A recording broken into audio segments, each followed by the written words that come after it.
What's up, y'all? It's your girl, Lex P. And it's your girl, Dre and Nicole. And you are tuned in to another episode of Poor Minds, where a drunk mind speaks sober thoughts. What's up, girl? Hi, girl. You, the CC. I knew you was going to say that. You say that CC shit. Every girl that I CC round town. Stop playing with her. You say this shit every damn time. Because you're not playing with the girl. Get a new line. You eating them up. Get a new line. Get your plate because you eating them up, bitch. You tearing that up. You tearing that up. What you been up to, girl?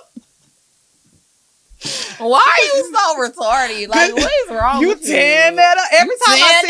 Every time I see somebody, y'all, and they're eating, I just want to say that. You tearing that up. That's what I told That's what you're doing with that dress. You tearing that up. That's what I told Mr. Cabo. You tearing that? Oh, sorry, too far.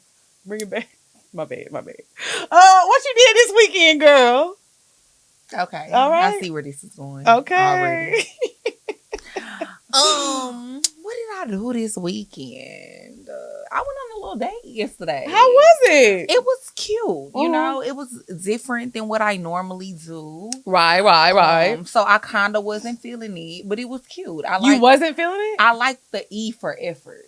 Like, what did y'all do? We went to the fair. That's a cute date. Beach. It was a little humid outside. Mm-hmm. I wasn't feeling that shit. Now, if it was a little more breezy, you would have liked it. I could have worked with it, but it was humid as fuck. I just felt like sticky. Yeah. But it was cute though. Did you play cornhole? Cute.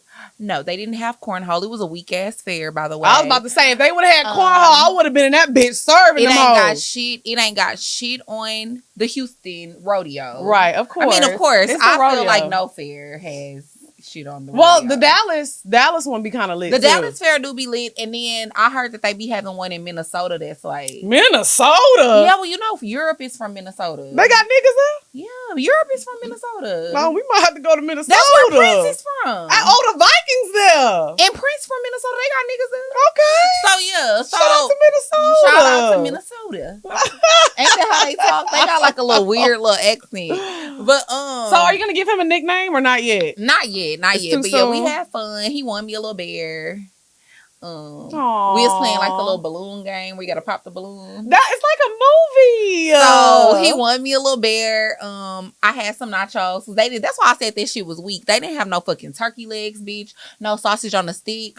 Nothing. You know I love a sausage on the stick. Me too. We just love a sausage. Period. But yes, girl, they didn't have none of that shit. They just had nachos, popcorn, like little shit like that. Like snacks. Nigga, I came to eat. Yeah, I was trying to really I was trying to tear that up. I feel you, girl. And there wasn't nothing to tear up. So you know, we stayed there for a little bit. Okay. And it was cute. And then we went to this place called Tom, Dick, and Hank's afterwards. I had never heard of this place. It's a barbecue before, spot. But it's a little barbecue spot. Yeah. Now, they had a turkey leg. It was good. I ain't have shit on the hood, but it was good. What size did they have? You know I like the size. Now, they had some beans. They did have beans, but I didn't get the beans. You know I love me a baked bean now. Roll that beautiful bean footage. Don't play with my baked beans. They had some baked beans. They did have baked beans, but I didn't get baked beans. Okay. Beans be making me a little gassy. That's all right, girl. And I was on a date. I couldn't be farting. That's all right, girl.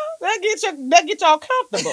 So anyway, I had got like the collard greens and the mac and cheese. The mac and cheese was nasty, but the collard greens was good. See, I hate that. I never have really had like restaurant mac and cheese. It wasn't that's good nasty. Anyway. It just wasn't busting. But it wasn't busting. It's just no matter what restaurant you go to, it's not gonna taste like homemade mac and cheese.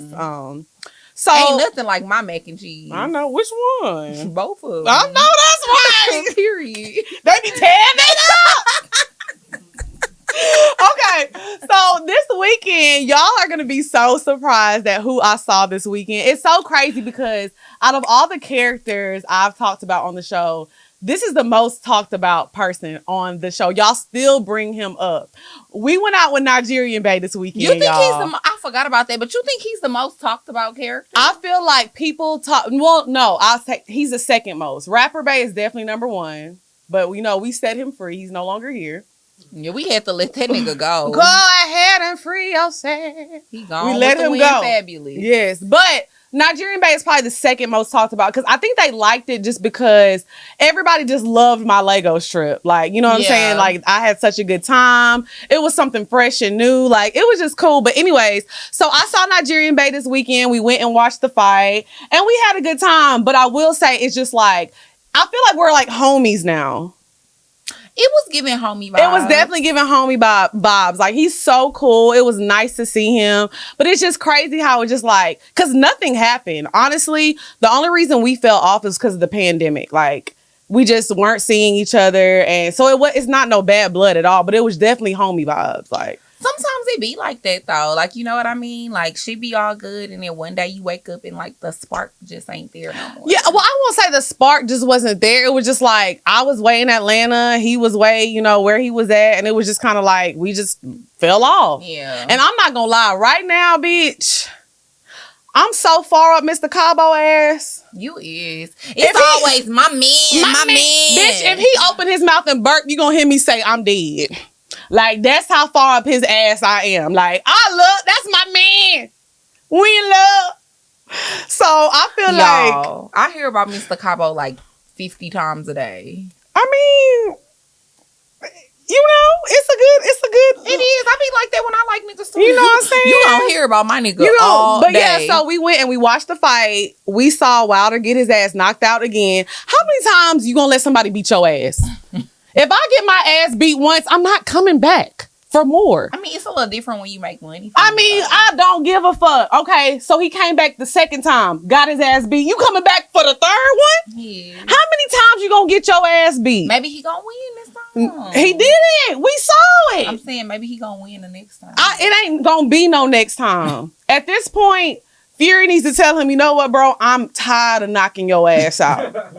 But you can't lie, though. It was a good fight. No, it wasn't. I mean, good in the sense of, like, we didn't know who was going to win. Wilder was like this the whole time. He wasn't like that the whole time. It was one point where he had made a little comeback, and I thought he was going to, you know, take that nigga out the game. No, you did not. Yes, I did, bro. He had knocked him down on the ground. Oh, he did. He did. And Fury was down there like this. You seen them little birds flying around his head.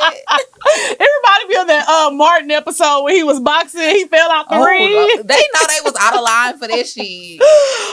But no. Why his head was so big? I'm not gonna lie though. I was actually because I don't think I watched the first two fights with Wilder and Fury, but I will say I was shocked at how bad built Fury was. He looked like me before I got my surgery. You shocked that he was bad built? Cause he a man. Because I mean, men be bad built all the time. No, Wilder has a nice body. How you let a bad built nigga whoop your ass? That nigga ain't.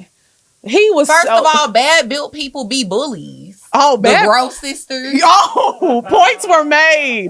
Bad built people can fight. Bad built people be bullies. They be mad as hell because they bad built.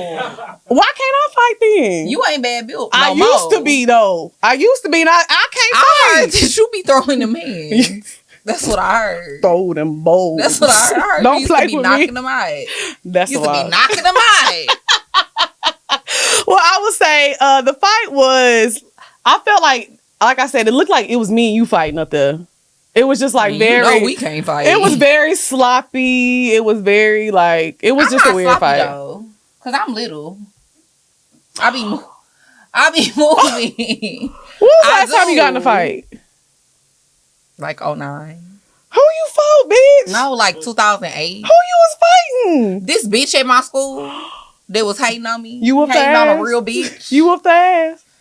Yeah, I did actually. I don't believe you. You need more people. God, bro, I need more people. Do I need to make a phone call again like I did last time? No, it's okay. I believe you. I'll call Jasmine. She will tell you I whooped that whole ass. Okay. I got in 2 fights actually, back to back, like 2 years in a row. You know what? I believe that because honestly, you had so much growth in the past year, but you are very fucking sassy. Am I? Yes. You tried to fight me, low-key. I did not try to fight you, bro. Did. You always tell this story, and I did not try to fight you. I did. just wanted you to leave my house. You was like, bro, honestly, we can take it there. Honestly, Lex, we can take it there. Because if you want to, it ain't nothing. I got bail money, bitch. I was like, I don't. Please, spare me. You would have been stuck in jail. Bitch, fuck you. Because if I would have had to whoop your ass, I damn sure wasn't gonna bail you out. But no, bitch, I don't know. Yeah, I definitely had, a few fights in high school, but I haven't gotten a fight since then. I just don't believe in fighting. I feel like when you a cute girl, like, why is you gonna be out here fighting? And we talked about that in the past episode. Cute, bitches want to fuck you up. Like, bitches want to try to cut you, slash your face, all type of shit. No, ma'am. We talked about that in the past episode. We were like... And now I got security, so I wish a hoe would run I know that's right. We talked about that in the past episode because we were saying, like, you can be too pretty to fight. And the girls was mad. They was like, no, I'm pretty as fuck, but you're not going to disrespect me. I was like, well, that's questionable. What, the pretty one? Yeah. Hold on, Mike Tyson. Hold on. Let's back it up a little bit. I just feel like, and it's also just dependent on your growth as a person. And I feel like the things that you have going on in your life, like at this point in my life, I just feel like, why would I ever, like, what would ever be the reason for me to fight another woman? Right, yeah. Or a man. Like, what would ever be the reason for me to fight? Honestly, I feel like, okay, so I have a friend that likes to fight. Still? Yeah, like she gonna get in your face and, you know what I'm saying, be real sassy with it. So we was at the club, when we was at the club with Nigerian Babe watching the fight. There was this girl behind, you remember the hookah girl? The girl was getting so mad and just being so mean to the waitress. She was yelling in my ear. She wasn't really talking to me, but I feel like sometimes people fight like instances like that. Like if your friend Jazz would have been sitting there, she probably would have went off on her. Oh yeah, my best friend, she one of them. Yeah, she would have went off on her. She still to this day, like, she don't fucking play this shit. She be ready to fight. Mm-hmm. She will bust a grape for sure. Yeah, so it was just like she kept being like, "Oh, you brought my wrong hookah." First of all, once you get drunk and a little tipsy, all hookah tastes the same. It really do. It could be fucking apple mint. Chocolate mint, watermelon mint, dick, balls. You gonna smoke the shit. You don't know what you fucking... It tastes like smoke. Remember the chocolate mint episode? We do. I wonder if they remember it. It's gonna be some people that remember that chocolate mint. I did it again. And I'll do it again. What's up, y'all? It's your girl, Lex P. And it's your girl, Dre Nicole. Did you know that if you have an okay credit score and it's not perfect, it can cost you $100,000 over the life of a 30-year home loan? Yes, I did know that. That's why it's important that we put people on scorers so that they can get their credit score up. The average user at 61 points to their credit score. In 20 days or less. In 20 days or less. And I know y'all been getting used to everything that's going on with COVID. The interest rate's been low, but that's not going to last for long. So before you apply, you're going to visit scoremaster.com and add points to your credit score real fast, okay? Yes, and you can maintain and protect your credit score 24/7. And also, you can get $1 million in fraud insurance as well. So you're going to visit scoremaster.com/poorminds. That's scoremaster.com/poorminds to get started today. Get your credit up. We all need good credit. Anyways, so I feel like she just kept like complaining about the hookah. They brought her right hookah. When they brought it, she was like, I'm not paying for this. It's not pulling. She was like, okay, let me bring you another. They brought her another one. She was smoking and they was like, okay, like, you ready to pay for it? She didn't want to pay for it. But mind you, we in a section full of niggas. So why are you paying Nigerians for it? At that. I said, oh, you ain't got it like that. Why are you even here? You don't even go here. You don't even go here. Why are you even paying for your own hookah in a section full of men? Full of men and you're paying. But it was obvious because her attitude was so nasty. Yeah. So nasty and so rude. Some girls just be having nasty ass attitudes. It was just very ugly. And I just don't understand it. It's like when you're like, bitch, we out. Everything getting paid for. Exactly. It's a good night. What you got an attitude for? Because she had to pay for her hookah. But that's why. That's what I'm saying. If you were a little more pleasant. That pussy is not hitting. Yeah. If you gotta pay for hookah. Hookah be $45, bitch. Nobody was willing to give up $45. Yeah. That's sad. That pussy definitely not hitting. That pussy is not hitting. But I could tell by the way her foundation was too light for her skin. It was giving Ghostface Killer. Casper, if you will. I'm not about to play with you today. But she wasn't a friendly ghost. Wait, bitch, I take that back. I hate it here. She really. She wasn't. She was one of the uncles. Didn't he have some uncles that was mean as hell? He did. I fucking did. I hate you, bro. Oh my God. Lord have mercy. Bitch, Let's just pray she never crosses this episode. Amen. Why? Because I can't fight. We just said we got that. security now. I'm dead. I'm definitely wilder. We gonna call Swole. Shout out to Big Swole. I dare a bitch to run up when Swole there. I dare be. You know what? When I fight, I'm definitely giving Wilder. You know, I look like I might do something, but in the end, I just can't get it. I just can't get it through. That's can't definitely relate. me. It's giving Mayweather. Oh, now see how you pushed it. I would have took a little Javante. That's I would have taken a little Javante. You just had to go way up. You just had to take it way up. Okay, let's get into these topics. Why are we acting like we weren't on the phone yesterday for 4 hours right now? I don't know. Anyway. We always do this. Okay, I'm going to let you bring in this topic. Because this was shit. Okay. So the funny thing is, I'm trying to remember how I decided that I wanted to talk about this. Well, I'm trying to remember who was I talking to, because I was talking to somebody and they were telling me a story and I was like, oh, that's a good topic. We need to talk about this on Poor Mind. So I want to talk about fucking behind your friend. You are very educated on this topic. Depends on, your definition of the word friend. I knew you was about to say that. Because that one time, I love to talk about that one time. I was a very trifling bitch that one time, I will admit. I think fucking behind your friends is disgusting. Well, I won't say it's disgusting, because sometimes your friend might just hit a nigga and they never really... nothing really happened and it wasn't like that. And like you and the nigga may hit it off and y'all could be, something. But I think it's just levels to it. Because if your friend is really fucking with a nigga, like that's her man, and then like they stop talking and then y'all start talking, I just think that's weird. No matter how much, because I had that happen to me before. Like I was talking to somebody, we were like talking for a while. And it was like 2 or 3 years later, and then a friend of mine started fucking with him, but it was just so weird. And the reason it was even more weird is because... Wait. The same... Were you thinking about the same situation? Let me tell you. Oh, no. I was thinking about... Damn, I got hold twice? Yeah, you did. Who else? Fuck my man! Oh! That's what I thought you were talking about. I totally forgot about this first situation. Damn, why y'all... My friends keep fucking my niggas. They do be fucking your niggas, friend. Damn! They do. Because I forgot about that one. Well, the first situation... They both did you a little dirty. They both did me dirty. So the first situation... But the first one, I really like her. I don't feel like her intentions was bad. Yeah, the first one wasn't as bad. But it was just weird because they hid it from me. They were trying to hide it from me and nobody wanted to tell me. But at this time, like, I had started fucking with somebody else. Like, I had moved on. I was more mad that nobody told me. You know what I'm saying? So I feel like if you fucking with somebody that your friend used to fuck with, you can at least tell them. I agree. Or run it by them. Because honestly, I would have been, girl, take that dick. Because it ain't that good. Right.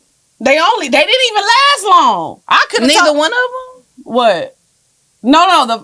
Both situations didn't last long. Oh, I thought you were talking about they didn't last long, like while y'all was fucking. Oh, that too. Well, I don't know about with them, but like I said, the first situation, I wasn't mad at all. It was just like, why are y'all trying to hide this from me? You was a little mad. But yeah, because they hid it from me. Because I remember it. It wasn't the person. I didn't care about him. No, yeah. I didn't care about him at all. It was just like, why are y'all trying to hide this from me? That's fucking weird. Right. Now, the second time, it was a BDB and I was highly upset.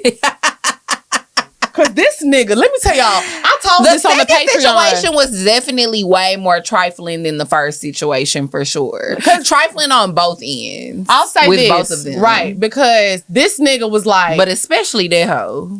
When I first moved to Atlanta, I told y'all I didn't have shit. I had a boyfriend. He was a terrible boyfriend. He used to put me through it, everything else. Well, y'all know I'm a cheater, so I started fucking with this other nigga.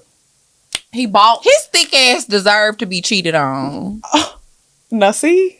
He gonna send a cease and desist. He gonna send a cease and desist. He already threatened us that he was gonna sue us for talking about him on the show. But we don't ever say your name, bitch. So good luck. Not bitch. You sassy today. Good luck. So, anyways, the second situation when I first moved here, like I was in a shitty situation. I cheated on him with this BDB.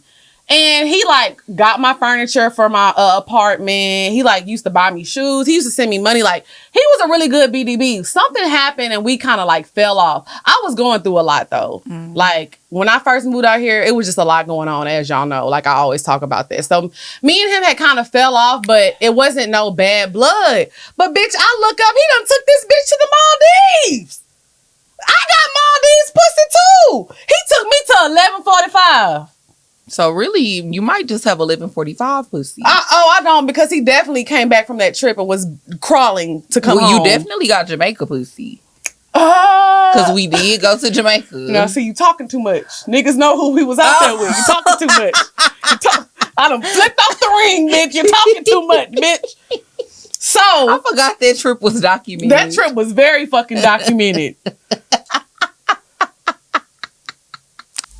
What's up, y'all? It's your girl Lex P. And it's your girl Dre and Nicole. Now, if y'all anything like me, you done been in debt before. Shit, I'm still in debt right now. Right, and PDS debt has helped us out a lot. You know, I've been able to consolidate my credit card debt, and I'm paying it down. Yes.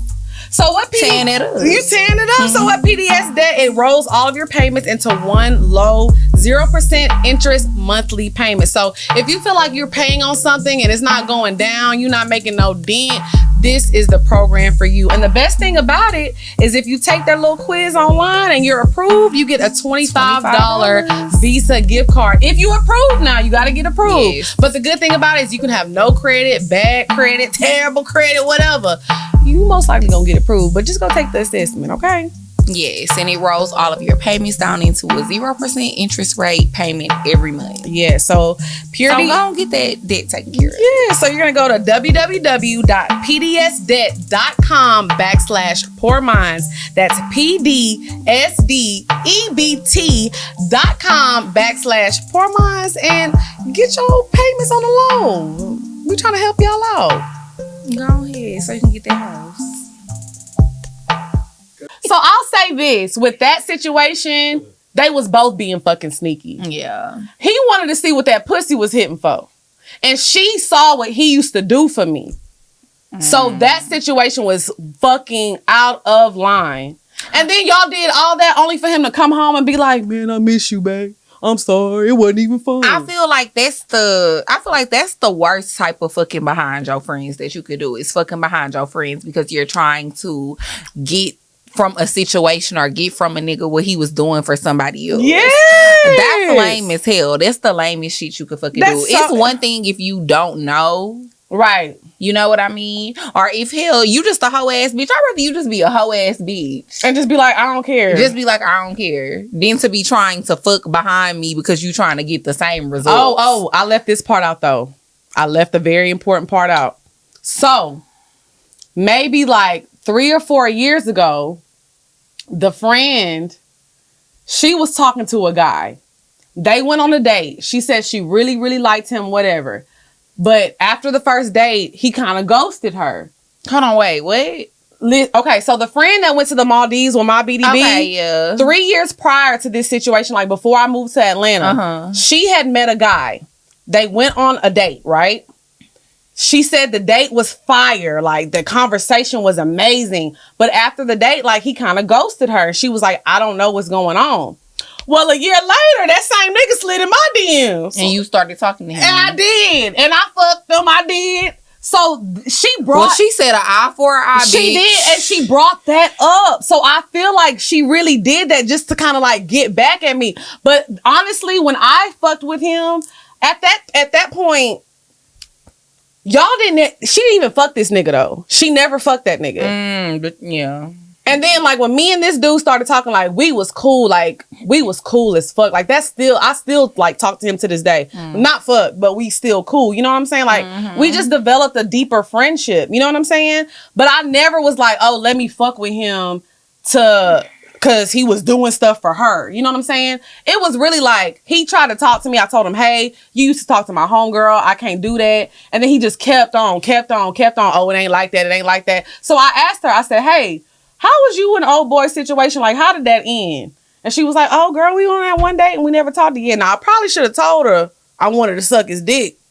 But So basically what you saying is you be doing the shit too. Hell yeah. Okay. Moral of the story. Moral of the story is you be Moral of the doing that story. shit too. I be doing that shit too. I mean, like, you know, that's kind of what happened with my little situation.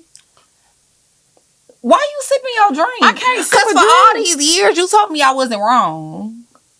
Was I wrong? You was wrong. Was I? I never. So why you told me I wasn't wrong? You're lying. I never. You did tell me I wasn't not. wrong. So why you was lying for me? No. Then? So let me say this. The reason I said you wasn't wrong because I didn't realize how you felt about the girl truly. I thought that y'all were really close friends. I did. So in the beginning when it happened, then why would you think I wasn't wrong? Because you was like, bitch, that hoe not my friend. You told me that. Because later down the line, when you first moved out here, I did really think that was my friend. Mm-hmm. And that's why I moved the way that I moved with that person, because I really thought that she was my friend. Right. But then when I found out that she was not my friend and that she was talking behind my back and that she had purposely tried to hook me up with someone else just so I would not talk to that person, I'm like, okay, bitch, you be doing some sneaky shit. And then with the whole other nigga. Because let me let y'all know, Drea did not only fuck one of her niggas, she fucked two of her niggas. She was like, you know what? I'm not done with you yet, bitch. She got the first but nigga. The second one hurt the worst. The second one was the stinger. Bitch, that hurt me. And that wasn't even my nigga. I said, damn, we lost a good one. We lost a good one, my boy. That nigga gone. Cause he ain't no way, boy. Boy, ain't no way, boy. Cause he tearing that up. He tearing that nigga was happy as hell too. Who? The second one. He was very happy to be there. I said, oh, you ain't never getting your nigga back. But yes, so anyways, yeah. So once I found out that she wasn't my friend, I just felt like, why not? Because that was the only reason that I was not fucking with the nigga, is because I was like, okay, this my homegirl. I know even though the nigga don't fuck with her and he doesn't like her anymore, I know she still has feelings for him. Right.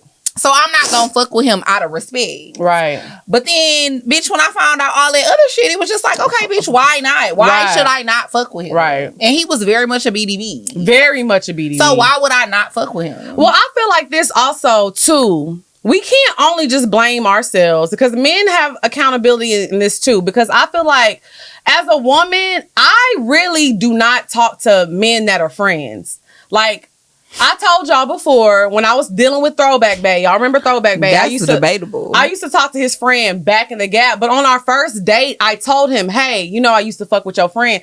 Niggas don't do shit like that. Well, first of all, let's be clear. Niggas definitely be fucking behind their friends. Yes. Niggas do not be giving a fuck.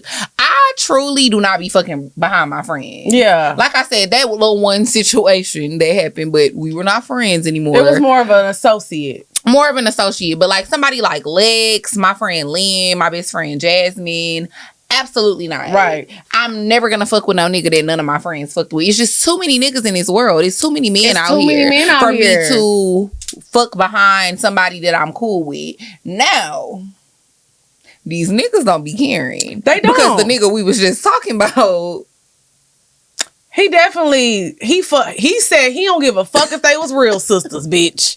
That nigga gonna be at the family reunion pulling your mama, your auntie shit, your uncle too if he with it. You know what I'm saying? I'm just saying. That nigga don't give a fuck. He don't. He really don't. He definitely be fucking behind his friends. But I feel like, honestly, at this age, I'm not even interested in a man that tries to, like, even holler at my friend. You know what I'm saying? Like, if you try to, like, slide in my friend's DMs, then like all of a sudden like you just slide in mine, it's just weird. Like, I don't know, I'm just not interested in like guys that just be doing a lot. Let's raise the stakes. I like choosy lovers. Let's raise the stakes. Say it's like a real BDB. Like a real BDB. Like, we talking about like like Elon Musk. $100 million nigga. No, we talking about like Elon Musk. You know he's single now. Okay, we talking about Elon Musk. Okay, so that type of man, and say him and your friend dated briefly, they had sex, but it really didn't go nowhere. Right. And then he tried to talk to you. Let me tell you something. What you gonna do? My friend could be giving birth to that nigga baby. I I'm letting him hit. That's a billionaire. You lost your goddamn mind. She could be giving birth. Friend, so you saying the more money somebody make, your morals go out the window? Everybody got a price. But how you know he gonna give you some money? We talked about this too. How do you know that Elon Musk is gonna give you some money? Just because he's a billionaire doesn't mean that he's gonna give you some of his money. The only way I would do it is just like, I could at least get a bill. So basically, you would be give me a bill. So basically, he got 190 of them. You can give me one bill, bro. So basically, you would sell some pussy to Elon Musk. Who wouldn't? Who wouldn't? But your friend fucked with him. My friend could be having his baby. $1 billion, bitch. Put me on child support. Okay. The fuck? I would have to decline. $1 billion? Friend, nah, what is the you be saying some shit that's highly unlikely to happen. No nigga is about to pay $1 billion for no pussy, bro. You got that $1 billion? And it's the reason why they said $1 million and not $1 billion. Well, nobody is not paying $1 billion. Bitch, if somebody can find me one hoe in the world that got paid $1 billion for some pussy, I will retract my statement. Bitch, ain't no nigga paying $1 billion for no pussy. Just like you talking right now, somebody was like, ain't nobody ever been on the moon. And that nigga went to the moon, didn't he? Did he not? Did that nigga not go to the motherfucking moon, bitch? Somebody gotta break the barriers. Bitch, that's a hoe. And I'ma do that shit. So you gonna be the first woman. One leap for mankind, bitch. So you gonna be the first woman to get $1 billion for your pussy. Hell yes. Exactly. But she was married and it was a divorce. But okay, settlement. I hear what you're saying. She got Jeff Bezos' ex-wife got $50 I'm billion. talking about a nigga being like coming in with a briefcase in the hotel room. With $1 billion. It ain't gonna be one briefcase. It's gonna be multiple briefcases. Exactly. A nigga coming in with briefcases like, here you go for the pussy. Yes. Bitch, hell no. Don't speak that on me just because you don't believe that for yourself. What you said. Don't speak your negativity in my life because you don't believe you can do it. You always gotta take shit too fucking far. So $1 billion, you would sell your friend out. Absolutely. Honestly, $1 billion, bitch, I'll give you 100 mil. Let me do it. Let me hit this nigga real quick. You don't even fuck with that nigga. But if I got a baby with him, I could get the money without you. But I mean, you could. So I don't need $100 million. If this is my baby daddy, I don't need $100 million from you. But what Nipsey said, bitch, let's double up. I might have a baby too. Let's get this work. Now we gonna be sister wife aunties. You know what I'm saying? We gonna be living good. Lex, all right, I just cannot let's move on. What's up, y'all? It's your girl XP. And it's your girl Dre Nicole. Now, y'all know it's about to be cuddle weather. It's boo vacation time. And I need that thing to be up because I'm trying to tear that up. Well, we got something for you then and your boo. And y'all know we like them a little older. So Blue Chew, y'all, we have partnered with Blue Chew. This is the perfect thing for you. So Blue Chew has the same active ingredients as Viagra and Cialis, but it's in chewable form. So if you take his teeth out, he's still good. He can still chew it. He can just suck on a little bit. You know what I'm saying? A little bit. So you can take them anytime, day or night. And the best thing about it is you do everything online. So you don't have to go to the doctor's office. They have medical providers that you talk to, get everything done, and it's just done from the quiet of your own home. Right. And it's also made in the USA, and you can get it delivered discreetly to your house in discreet packaging. So I think that that's a great feature as well. Yes, love a little Blue Chew. So if you could benefit from extra confidence when it's time to perform, Blue Chew can help. So we've partnered with them. So you can try Blue Chew for free when you use our promo code PoorMinds at checkout. All you're going to do is pay $5 in shipping. That's it. So that's bluechew.com, and you're going to use promo code PoorMinds. Okay? So receive your first month for free. You're going to go to bluechew.com, code PoorMinds. Keep that thing up, period. Moral of the story is, long as he got some bread, you can fuck behind your friend. Long as he got some bread, you can get that nigga some head. Even if your friend did too. No. That is not That's what we're saying. You said. But I'm just trying to be the translator. All I'm saying is, this is not my ministry, but this is how Lex feels. No, I said that about Elon. That's about Elon Musk. But everybody else, no. You got to have a conversation with your friend. You got to make sure. Because why are we having a conversation about it? No, bro. Why are we having a conversation about it? You just don't need to fuck with my old nigga. Why do we need to have a conversation about it? Because sometimes it's just certain things that I feel like should go without being said. Why are we having a conversation about you potentially fucking with my old nigga? No, because sometimes it might be a nigga that you just don't care about, and you just hit one time. About all my niggas. No, you don't. Because I asked you if I could fuck one nigga one time, and I wasn't being serious. Who? But she was like, yeah. Who? That situations like that. You would not give a fuck. That wasn't my nigga though. That wasn't really one of my niggas though. But that was somebody that you fucked. I did fuck him, but okay. But that's what I'm saying. So sometimes you be in situations where you fuck a nigga, but you don't fuck with him. So you still need to have a conversation. And I told you could go fuck that nigga because I know he gonna give you a headache too. And I'm gonna give him a hard time too. Because I know he gonna be tearing that up. We gonna have a problem. You think so? Hell yeah. I already told you he don't be tearing it up. Oh, damn.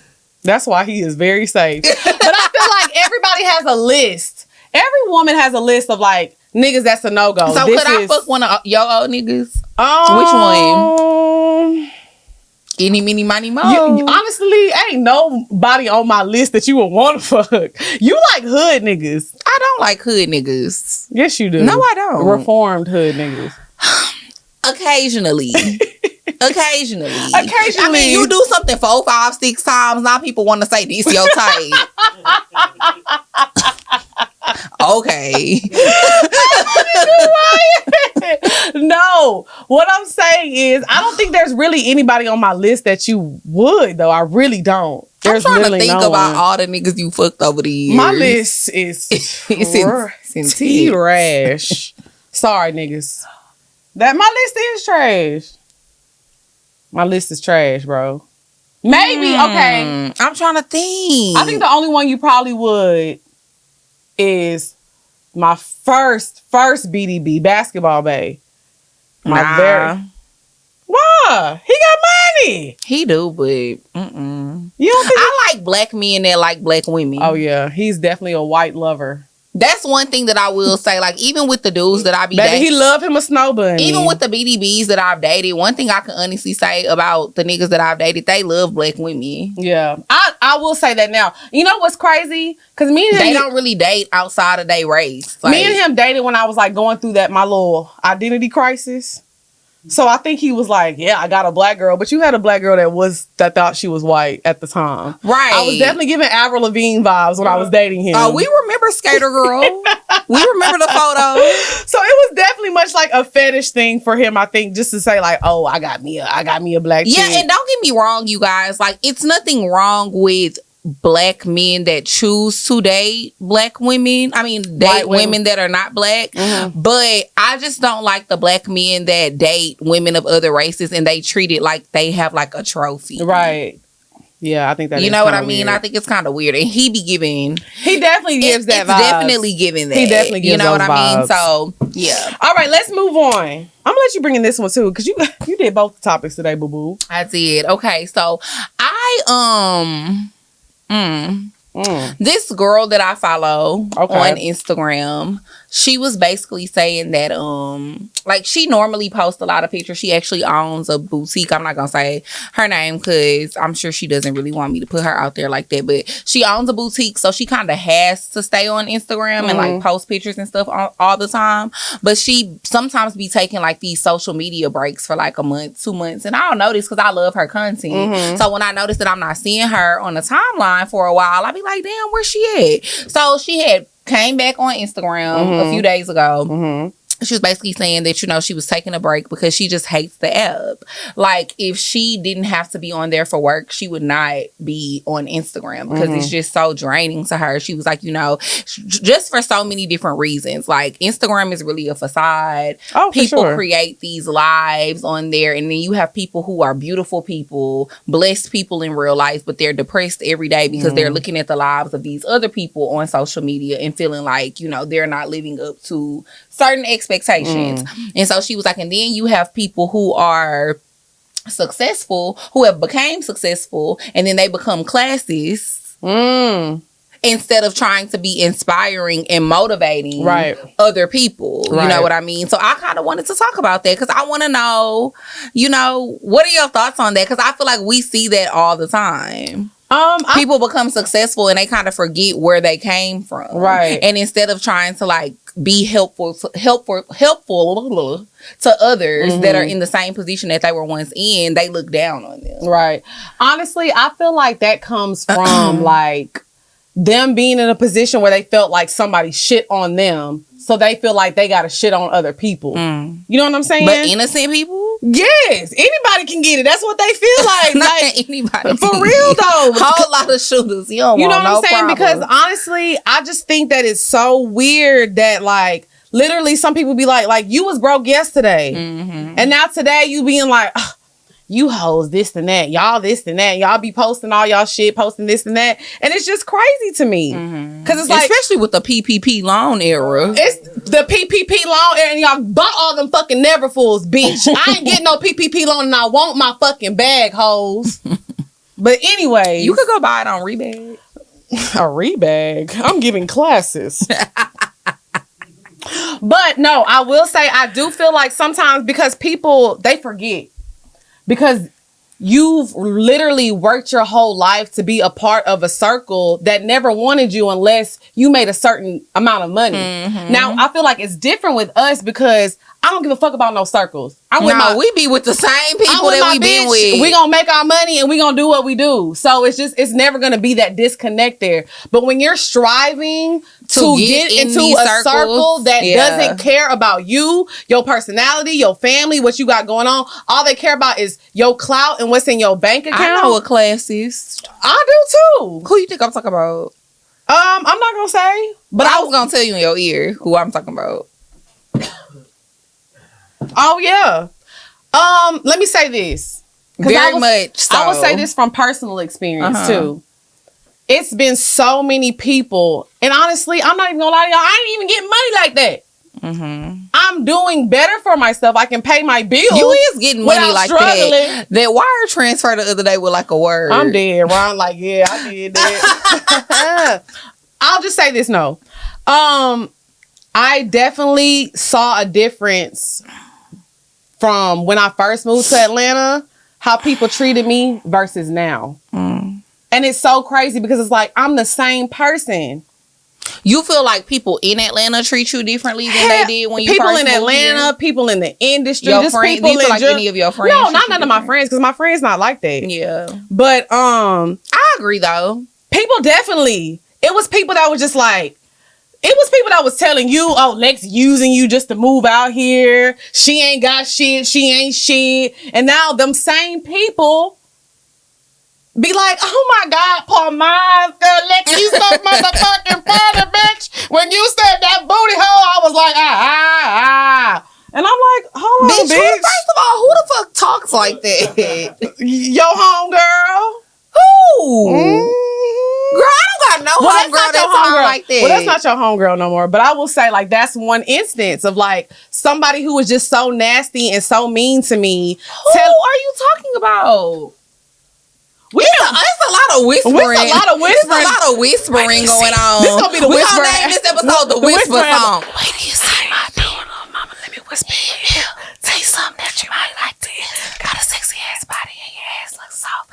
Mind if I touch you and see if it's soft? I'm just playing. Let's just say I can't. Girl, that nigga couldn't help it no more. They was in the studio whispering. He said, that shit hot. Wait till you see my dick. Hey, bitch. That's very violent. That's what he said. But anyways, back to the point. What was I saying? Oh yeah, about your friends. I feel like so she did do that. She did. Yes, I feel like people are now she definitely be on the girl. On my dick. On my dick. Very much on my dick. But I just think that is so fucking strange because those are the type of people that just kind of get nowhere. And they may level up and they may have their moment, but that's not the people that really like succeed and go far. Because at the end of the day, money is cool. We all want money. We all want to get money. It's not even about us all wanting money. Like, you literally need money, right? to you do survive. need money to survive. I agree. But what I'm saying, but when you let it control you, Exactly. that's when it becomes a problem. You know, when it dictates the type of people that you let in your life. Because I'm a good person. I'm not perfect, but I'm a great friend. right? So for her to meet me off the bat and just judge me because I had a little Shein on, a little Fashion Nova, a little Payless. Well, I've told you this before too. Especially when it pertains to that situation, I don't think it was so much her judging you because of the differences in y'all's lifestyle. I think that a big portion of it too was what me and you were going through in our friendship at the time as well. I mean, yeah, I agree with that. Because people are gonna do that. I mean, you shouldn't. Excuse me. You see that? You shouldn't do that. But I just feel like people naturally do that. You know what I mean? When people are having issues with their friends and the other person knows about it, your other friend knows about it, sometimes people take on those burdens or take on certain feelings towards that person just because of what they see you're going through with that person. I agree with you on that. And I think too that now me and you, not only is Poor Minds doing really well now, but me and you are also in a better space in our friendship. But I will say, me and you, the things that we were getting into it about was never about money. So the fact that she kept bringing up stuff like, oh, you need to hang out with prettier girls and girls that do the things that you do and girls that... She was bringing up stuff that you wasn't even bringing up. Yeah. Because that was never an issue with me and you being friends about what I had or what I didn't have. No, I ain't never cared about that shit. I don't make friends off of that type of shit. But like you said, that goes back to Instagram. I say that all the time. I hate Instagram. I literally hate it. If y'all go look at my Instagram right now, it's mostly 90% Poor Minds videos. I rarely post pictures. I hate taking pictures. Like... most of the pictures I take are just like pictures in my phone that I have for memories. Because you know what people do? They get on there and they stunt. You know, when I moved to Atlanta, I felt like I had to keep up with this image, keep up with that image. And then I actually met these girls. And I'm like, damn, my apartment nicer than yours because, bitch, you don't have one. Bitch, I'm doing better than you. I'm doing better than you. At least I got one. At least I got someplace to lay my head. Like, yeah, you got your Chanel bag, you got this and you got that. But it's like, bitch, but you can't sleep in that Chanel. You can't sleep in that Chanel. I don't care how big you get the big flat bag. You can't fit in that hoe. Maybe a midget could. All right. Now, see, this is what we not gonna do. So, I feel like people that become classists are always the people that are striving to be something that they really know they can't. I just feel like, really, to me, that's part of becoming successful. Like, I feel like if you become successful and you don't want to be like a philanthropist, what's the point? Yeah, that's true. I was having a conversation with somebody the other day, and like we were just kind of talking about like, what's your definition of being successful? And I feel like you become truly successful when you are giving to people who can't do nothing for you. Right. And you taking care of people and you giving, like... But I'm talking about people who can't do anything for you. People where you can't gain anything from it, but just that you're doing a good deed. That's what I'm saying. Like, you know... like giving money. Right. And, you know, to your old neighborhood, your old high school. Like, people that are less fortunate. The people that you literally cannot gain anything from helping them. Right. That's when I feel like you're truly successful. So, I don't really understand, like, classist people. Because it's like we all been there before. Like, it's cool to be, like, thankful and be grateful and be helpful. And we all like nice things. Be happy that you're no longer in that place. I wake up every day and I'm so fucking thankful that I'm not in the place I was in 2 years ago. Right. You know what I mean? But does it make me think that I'm better than people? Right. No. Because no one person is better than another person. It's just, no, to me, nobody is better than anybody else. It's just about the decisions that you make. Right. But I also feel like people that Some people make better decisions than other people. Right. But I feel like people that are classists, like I said, they have those are the people that have like no confidence within themselves. You think so? Absolutely not. Why do you feel like they don't have any confidence? Because if you had confidence in yourself and you knew where you were going, you wouldn't even care about what these people doing to even fit in with them. Mm-hmm. Because I'm cool and I know where I'm going. You know what I'm saying? So you want to fit in with these people so bad because you care so... I don't give a fuck about what these people think about me. I really don't. You know how many like bad, mean comments we get? I don't give a fuck. First of all, baby, we both turned them comments off a long Been time turning ago. comments off. We don't even be reading it unless it's a nice one. Then we respond to the nice ones. But like bullshit, no. But that's what I'm saying. I don't feel even have like- the energy no more. I feel like people like that, I really feel sorry for them because you're stuck in a world that you want to get into that. And honestly, once you get in that hole, you're going to be like, if you get in there, it's just like, what? You did all that for what? To prove to who? Like, does that make you feel better? Are you sleeping better at night? It's just weird. So you think that classist people care a lot what other people think? Absolutely. Absolutely. Absolutely. That's what they live for. Like Instagram people that are like always, to me, like everybody been talking about the red flags. That's a red flag for me. Somebody has just like always on Instagram, always posting, always showing this, always showing that. It's like, what are you doing this for? Because even with me and you, I feel like I definitely post, more often than you on Instagram. Mm-hmm. But even sometimes I'll take like weeks or like a week off from posting. Like I won't post nothing for a whole week or like, because Instagram just, once you really start to realize the shit that really matters in life, posting on Instagram just really isn't that serious. I feel like with what we do, we have to. Right. You know what I mean? We can't not be active on something. Kind of like what I was saying about the girl that I follow, what she was saying on her Instagram earlier this week.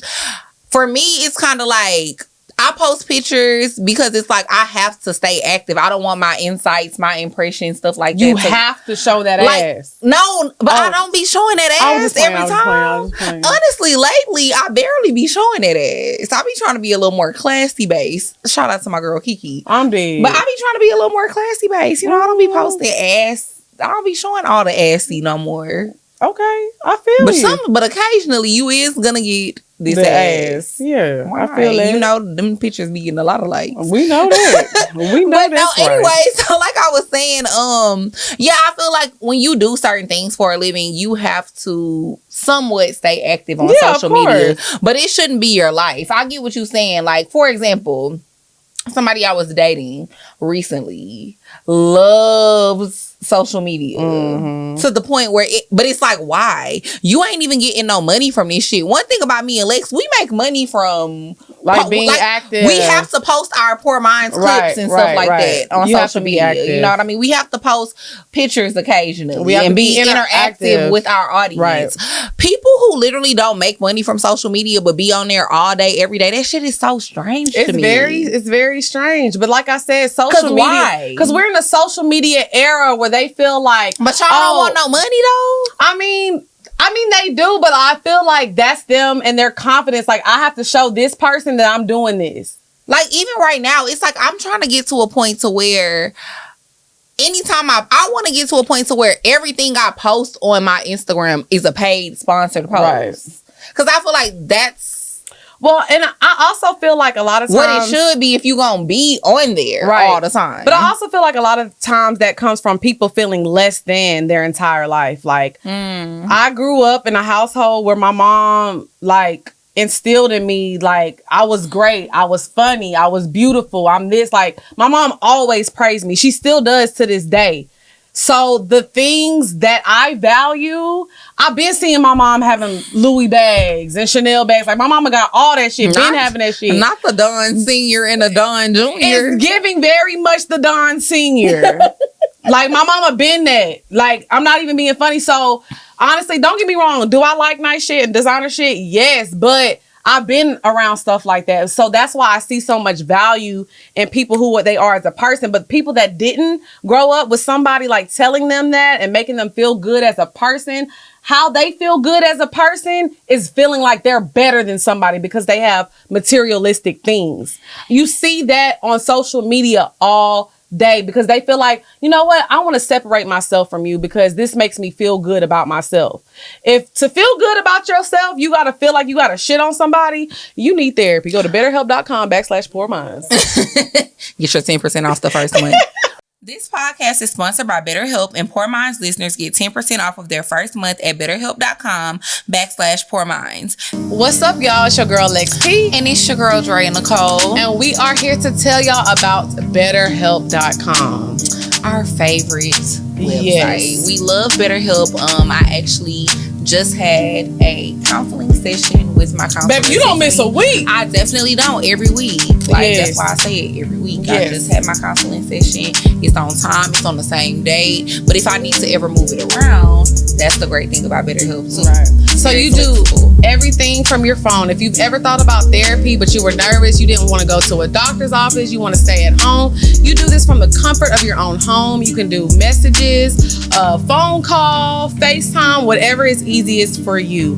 BetterHelp is committed to facilitating great therapeutic matches. So if you don't like your counselor, you can switch over and just get a new one. It's very simple. They make everything super easy for you. Yes, it's very affordable, and it's, not like traditional counseling, so you could do it from the comfort of your own home. Period. So what you're gonna And do? financial aid is available. Of course, we like to save that coin. And also on top of that, you're gonna go to betterhelp.com/poorminds. That's better HELP, and you're gonna join the over 1 million people who have already started it, and you're gonna get 10% off of your first month. So like I said, if you've never tried therapy and it's something that you're thinking about, please take advantage of this. You're gonna go to betterhelp.com/poorminds.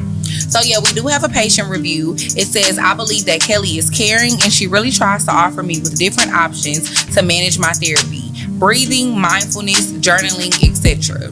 I really appreciate the different approaches. This review was written by a BetterHelp user with issues concerning family conflicts, eating disorders, coping with life changes, and compassion fatigue. Yes, so make sure y'all go to betterhelp.com/poorminds and get your therapy on.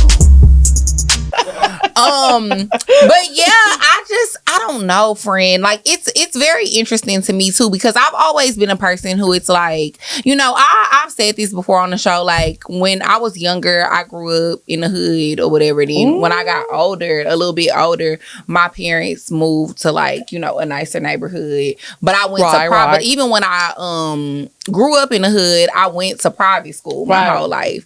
But so I didn't always have like my parents definitely spoiled me, but I didn't grow up like having Louis bags and all that type of shit. You know what I mean? And that's just shit that my mom don't care about. Even still to this day. Even now that I'm making enough money to be able to buy her those type of things, she still always be like, I don't want that. Girl, my mama definitely be asking for the Louis. Now, see, for me, it's my aunt. My aunt definitely asked me, could I buy her a Neverfull for Christmas? And I told her, baby, you better get a line. I told her maybe next year, She better get a line. But yeah, so my mom, she just doesn't really care about those things. But for me, and I think, I know people hate when you bring like your horoscope and all that stuff into it, but like Tauruses are kind of a little bit materialistic. They're very materialistic. Very materialistic. Your mom is a Taurus. Me and your mom have the same birthday. Yes. So we just like nice things, but I've always kind of just been on a quest to like have the things that I want and have the life that I want, but I don't care about that when it comes to the people I surround myself with. Right. I never look at other people and be like, oh, I got this and you don't got this, so I can't hang with you. Right. I never been that type of person. That's how Atlanta I just is, want though. those things. I want those things for myself, but like some people just don't care about that type of shit and they don't want it, and that's cool. Bitch, I just want this. But if you don't have it, then that's cool. completely fine. And it's not that I can't be around you or be your friend or hang with you because you don't have the same things I have. Like, that's just so, that's such a small mindset to have, because people can bring so many other things of value to you into a relationship than them having the same purse as you. Because I'm not gonna lie, or y'all both having watches. For perfect example, like the person you moved out here with, like y'all have like the same amount of shit. And no, then, we didn't. Well, y'all had. Well, she had shit. You had shit. But when I moved out here, bitch, we was definitely stepping in the club, and you had on the Tom Fords, and I had on the Payless. But we was still stepping, bitch. We made it work. But friend, that's because I've always loved your energy. Like, it's always been your energy and the person that you are for me. That's why I don't care about that type of stuff. She definitely used to be having on Payless too, and sometimes will have on my shoes. Okay. But all right, so let us know how y'all feel about people becoming classist with success. Because we're not going to do that today. We're not doing what? I'm being honest, bro. Honest. And by the way, I wear a 7.5, and she was a 9. All right, not the toes was hanging over. Mm-hmm. Have you scrolled back far enough? All right. So now we gonna get into the bed. Ow. The bed. Bow. The bed. Bow. Bow. Bow, bow, bow. Okay, so today on the bed, I want to talk about this because I just think it's a little interesting. Mm-hmm. So our good friend Samaya from Sexual Essentials had tweeted this. What's she tweet, girl? So somebody asked, ladies, how do you reassure your man? And Samaya responded, suck his dick while telling him how proud I am of him, or telling him his affirmations, or how I appreciate him, and telling him how he improves my life while telling him he deserves this nut I'm about to give him. Reassuring him reassuring him that I know he's been working so hard, you know? So today we're going to talk about giving somebody positive affirmations during sex. So it's funny that you read that tweet that Samaya said, because I actually had seen something else on the timeline earlier this week where somebody was like, it had went viral. A nigga had tweeted, rub her head and tell her good girl while she giving you head. That's not a positive affirmation. No, maybe that's not a positive maybe it is for some people. I feel like that's more of like a dominatrix thing. Like you're dominating her. I don't think so. I mean, it's like, positive affirmations. I'm doing good. I'm a good girl. Bitch, I ain't Lassie. That ain't no positive affirmation. So, but talking about what Samaya said, how do you feel about like telling a man like, you know, positive things like why you sucking his dick, why you riding his dick? How do you feel about that? I mean, so I'm a talker. I think I've talked about this on the show before. Like, I like to talk during sex, but to me that seems a little awkward. That's weird as fuck. It's weird, it's right? weird as fuck. I think it's weird too. I don't kink shame. I don't, but I'm not about to suck that. I'm glad you took that overtime, nigga. You worked so hard today. I'm glad you clocked in on time. Ooh, you deserve this nut. Yeah, like I'm not doing that. No, I'm not doing that. I'm not like. No. I feel like sex should be nasty. We supposed to be talking nasty. Be talking about some nasty shit. Yeah, like I don't want to tell you like, oh my God, thank you for calling me beautiful today. Like, who is doing that? Yeah, no, I agree. Like, definitely you need to be telling me how good my pussy is and period. Shit. That's what we need to be talking about during sex. I'm gonna be like, you tearing that up. That's what we gonna be talking about. That's what we gonna be talking about. Positive, the mac and cheese. Because honestly, like the positive affirmations that I say in the morning is like, my cup is half full, it's not half empty. What's meant for me is meant for me, and I cannot miss it. So it's just like, thinking about saying stuff like that to somebody while we fucking, I'm getting hit from the back, I don't see the correlation. Yeah, it's not sexy. It's not. It seems a little awkward. But you know what? I will say, people say that like. But let's get another perspective, because he was over here shaking his head. You were shaking your head. Yes, I'm big. So, what do you think?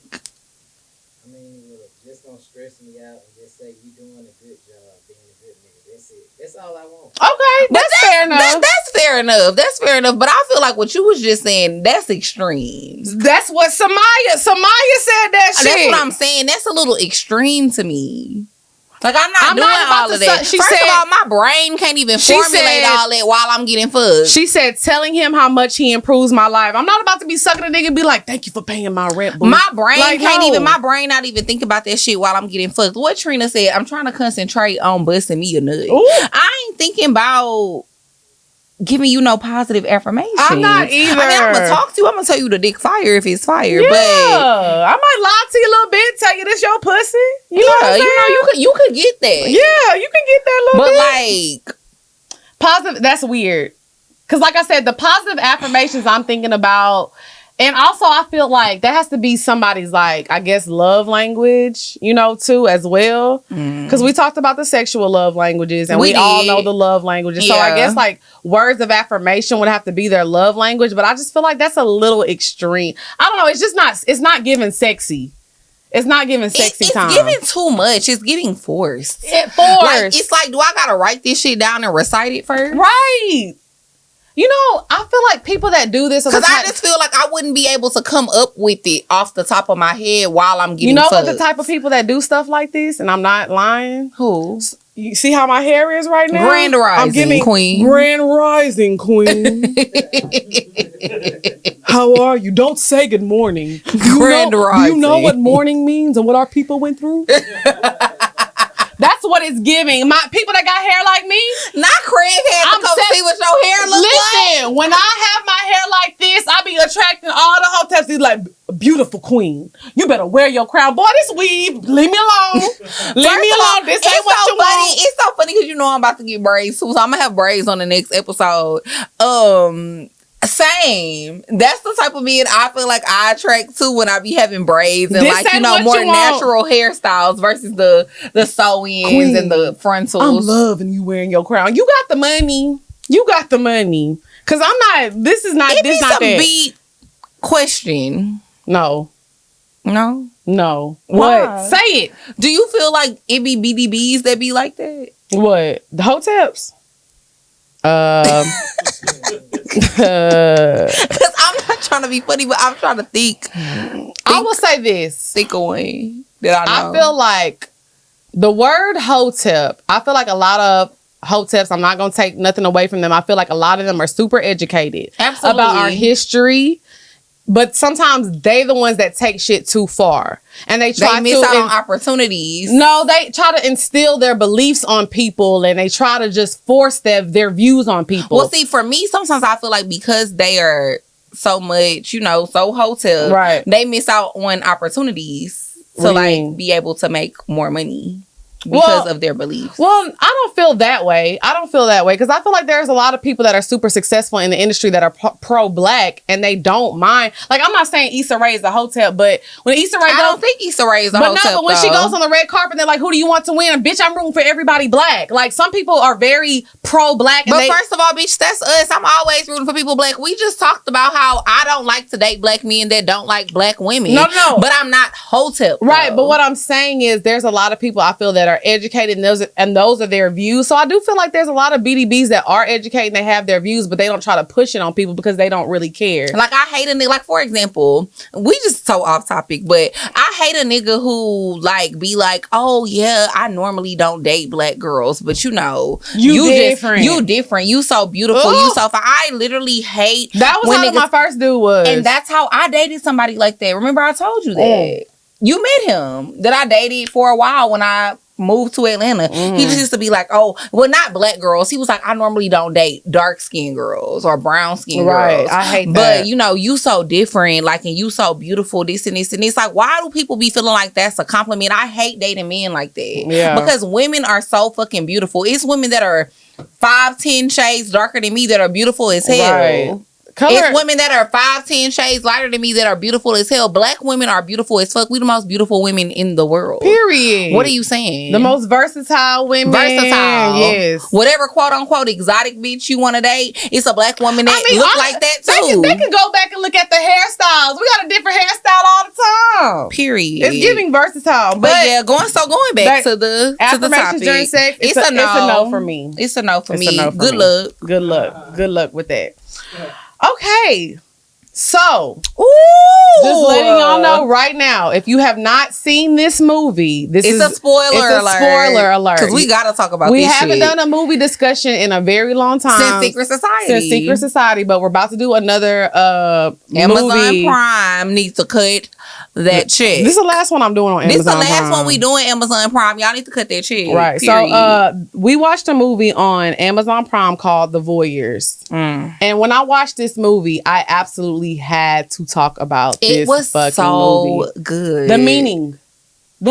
It was just so many. Okay, so let me just get into it. I'm going to tell y'all everything. I'm going to try to give y'all the quick breakdown. Oh, you going to tell them? Hey, I'm going to tell them what happened. And then we're going to discuss so the meaning. Okay. So basically, the movie is about a couple. They move into this nice apartment, windows everywhere. It's not necessarily a high rise, but it's just like a apartment with a lot of windows. It's like a loft. Yeah. Right. So they move across from another couple that has a loft that's kind of looks the same with a bunch of windows. So I'm gonna say couple A and couple B. Couple A starts watching couple B. They kind of become obsessed with them. More so the woman in the relationship becomes obsessed with watching this couple. They're watching them fuck. Their daily interactions. They're watching everything. And they have binoculars, so they in real deep. Zoomed in, you know what I'm saying? So the couple B, the husband cheats on his wife. He's regularly. A photographer. He's a photographer. He cheats on his wife. So what he does, he has models come in. He act like he gonna take pictures of them, and he ends up fucking and he him. Get that pussy. Right. You know what I'm saying? So during this time, the couple A is watching everything that's going on. So fast forward, the girl ends up running into the other girl in couple B in like a spa or something. Yeah. So they have a conversation, and she's just basically like, she's so obsessed with them. She's like, you know what? I'ma just let you know your nigga be cheating, girl. Yeah, like she basically let her know her nigga was cheating and to go look in the trash can whenever she gets home for a condom. Girl from couple B goes home, looks in her trash can, finds the condom.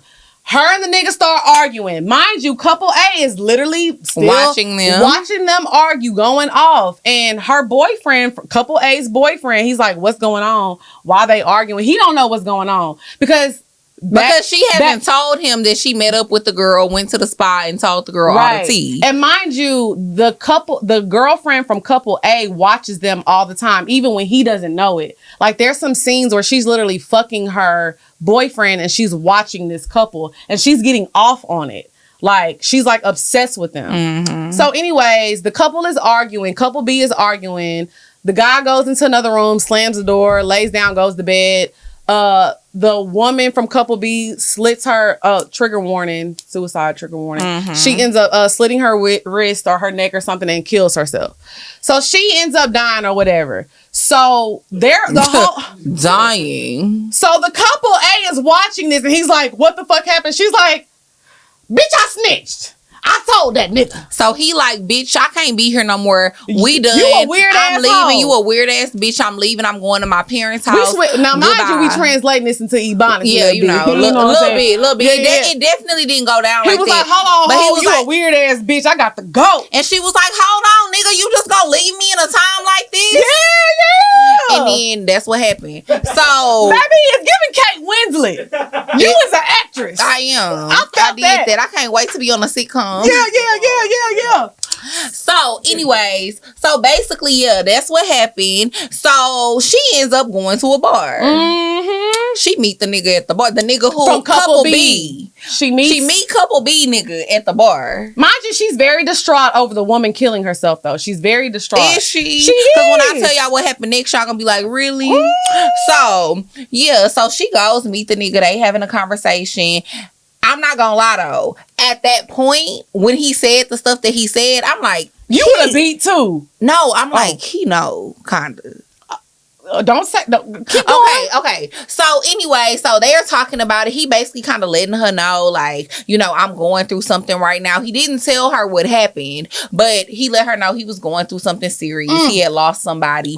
They end up having a few drinks. They go back to the house. How many drinks does it take you to leave with me? It ain't take her too many. Sure didn't. So they get back to the house or whatever. They're talking. He's like, oh, do you mind if I take some photos of you? So he starts taking some pictures of her. He ended up getting her butt ass naked, and then he get naked too. Booty ass naked. And then they start fucking, right? And so the boyfriend from couple A, he come back to the house because he trying to, you know, reconcile their differences. And he sees them fucking. He pick up the binoculars and he look across the way. And he see him fucking. He was tearing it up. Ooh. Like Jeezy said. Ooh. So anyways, bitch. Like, so they fucking and shit. And then he kills himself. Yes. He kills himself. Boyfriend from couple A sees his girlfriend fucking the man from couple B. He see that nigga tearing it up. He see him tearing it up and he hangs himself. And he tore it up. And he tore that neck up. He hung himself. He tore that neck up. So they have a funeral, and so at this point she's vulnerable now because she feels like, oh, me and him can connect because we both lost our partners to suicide. Mind you, she knows he's a photographer. He's like, hey, I got this exhibit. Ooh, this one shit get juicy. This one shit get juicy. Now y'all better. No, you gotta say juicy. Juicy. So he got the exhibit, bitch. So he's like, I have an exhibit. I'm about to show my photographs, blah, blah, blah. You know, she's like, well, no, he didn't invite her. He didn't invite her. It was like... He didn't? No, he didn't invite her. Remember, she just like heard about it. She just popped up. And she popped up. She was like, no, I want to go and support him because like I said, we're going through the same thing. She's talking to her homegirl. So she pops up at the exhibit. It's a lot of people there. He walks up to her and is like, oh, I'm so happy that you're here. So they're like, okay, now he's about to present his exhibit. So he gets up on stage, bitch. He get on the mic. Guess who come up on stage? His wife that died. That committed suicide. The wife that committed suicide because she cheated on him. So she's like, yeah, bitch. She look at her like, Trump card. Oh, you thought you fucked my man, bitch. You thought. So the exhibit was people getting out of their element and watching people. So they dropped the curtains. It's pictures of her that he took of her naked. It's pictures of her with her binoculars spying on them. It's just the whole exhibit. And they're basically talking about how they've known this whole time that they were watching them, but they were really watching them. Right. So the story was like, oh, you think you're watching me? I'm watching you. And then it came out later in the movie that basically when they signed their lease,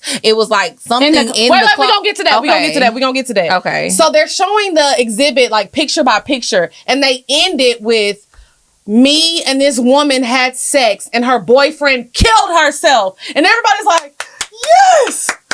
Bravo! Because y'all know people love death. People love chaos. We love to see a nigga die, bitch. A nigga die is going viral. So basically, bitch, they go on a world motherfucking tour. They like, we and niggas in Paris. Hey, they went on a whole fucking tour like with this exhibit. They touring the world. They making money. And the whole time she just like, oh my God. My nigga died. She was like, what the because her nigga really did die. Nigga really did die. The first lady from couple B. Yes. Couple B lady didn't die. Kill herself. She didn't really die. Man from couple A really died. Yeah. So tell the next part of the story when shit gets really fucking twisted. So they start going on like a world little tour or whatever. And basically in one of the interviews that they did, they basically showed like the lease that I guess they signed. And they were basically like, you know, it's so crazy because so many people sign documents every day and they don't read through it, which is very true. I feel like we've all done that before. Like, so they were like, you know, people don't be reading through their documents. It actually says here that we were going to be watching them. Right. So in the beginning of the movie, the couple A, they were moving into a new apartment together and they signed the lease. And in the lease, they didn't know that the couple across from them owned the condo they were living in. So in the lease that they signed, it says, oh, we're allowed to take pictures of you. We're going to be watching you. But they didn't read any of that. And so they signed it. So they're basically like, you know, you can't do nothing about this shit happened, but like it was legal. Like we didn't do anything illegal. It was in clauses in the lease. So now she decides to get revenge. So now she want to get revenge. So basically she ends up... Well, let me say this. She ends up finding out that her boyfriend did not commit suicide. They killed him. So what they did is I gotta go watch this shit. It's getting good. So what couple B did is they snuck in the couple A's apartment and they poisoned like some water, some chlorophyll stuff that he was drinking. So what they did is they poisoned it, but it was nothing to kill him. It was to knock him out. Right. And it was untraceable in his blood. So once he was knocked out, they went in the apartment and they hung him to make it look like suicide. So she put all the little puzzle pieces together. And she figured it out. Then she figured it out. Mind you, she worked at eye place. Right, eye doctor place. So after she figured out that he was killed, she said, oh, I got something for y'all. I got something for y'all, bitch asses. So then she goes and she gets the same thing, right? Yes, and she sends them a bottle because they're on tour. She sends them a bottle of wine. It had a nice little note. They thinking it's from somebody that was a fan or whatever. So they're drinking the bottle of wine. She had put the same thing in the bottle of wine. they ended up seeing her still watching them. Because she set that up. Because she wanted them to see her. She set that up. So they go over to where she is. They start talking and shit. She feels like, you know, they're about to do, well, she's putting on this act like she's scared and they're about to do something to her. But the whole time she knows she already done poisoned their ass. So she just waiting for the shit to kick in. So the lady, she starts like, you know. Come on, Kate Winslet. Give it to him. Give it. Come on, Kate.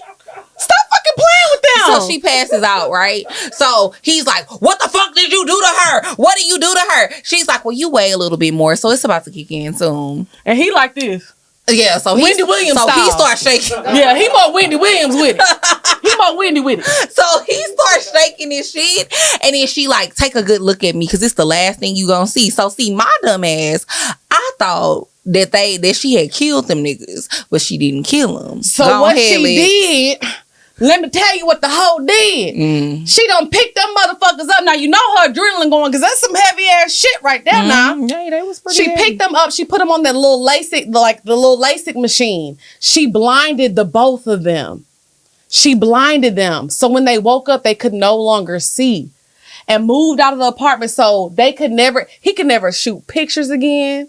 They can't, whoever moves in that apartment that they own, they can't do that to nobody fucking else. Because they can't see shit. Because they can't see shit no more. And they was just in that hole like this. They was like this.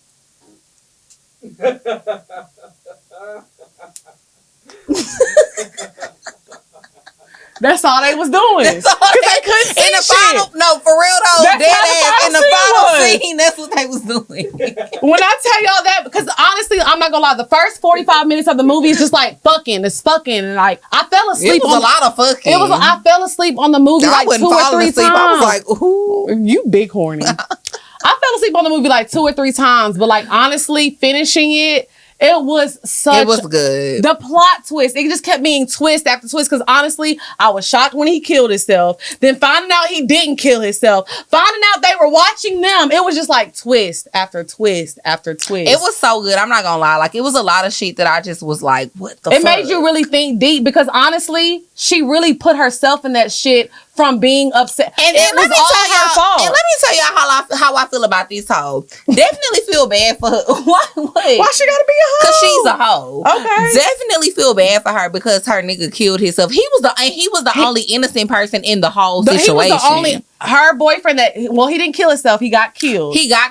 But he was the only innocent person in the whole situation. He was. Bitch, you fraud because you had been wanting to fuck nigga from couple B. Yes. You had been wanting to fuck the couple B nigga. You was intrigued. You was obsessed. You had wanted to fuck that nigga. You literally fucked him and you knew his wife had just supposedly slit her throat, killed herself. And you know that your nigga just died. He hung himself. And then you go over there and you fucking this nigga. And he was tearing that up. He was tearing How you ain't have no remorse, bitch? None. The pussy was hot.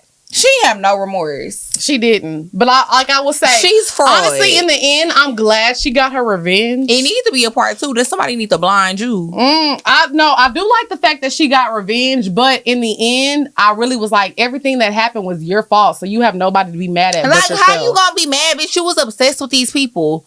Yes. So it was good. It was a good movie, though. Make sure y'all watch The Voyeurs. We gonna put a little disclaimer in the bio. Sorry if we ruined it for y'all. If you want to go watch it, hopefully go ahead. You gonna watch this episode first. What's up, y'all? It's your girl XP. And it's your girl Dre and Nicole. And we have some really exciting news today. This is a big deal. It's huge. You ready to say it? I'm ready to say it. Can you believe we finally here? I can believe it. It's been a long time coming. So we're actually gonna have our first live show. Oh shit! Y'all been asking for the longest time, and it is finally here. It's finally here. So we want to let y'all know way ahead of time. It's going to be November 17th at Zany's in Nashville. This is my first time in Nashville. Me too. We deep in Nashville. I didn't know we were so deep. We outside. We outside. And y'all need to be outside too. Yes. So November 17th, we're going to be at Zany's in Nashville. Make sure y'all get y'all tickets right now. When I tell y'all thought that this shit was good. Wait till the live show. It's gonna be so good. So we're gonna put the link in the bio for y'all, so y'all can get y'all's tickets, and we'll see y'all November 17th for my live show. Let's come get turn it. Up with the girls.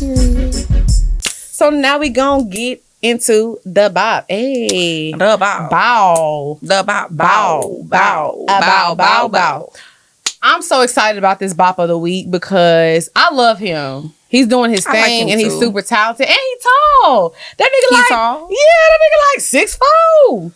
You love you a tall. I do. So Masego has a new song called Garden Party. It's featuring Jid and Big Boy. And I feel like it's so funny because everybody likes to talk their shit.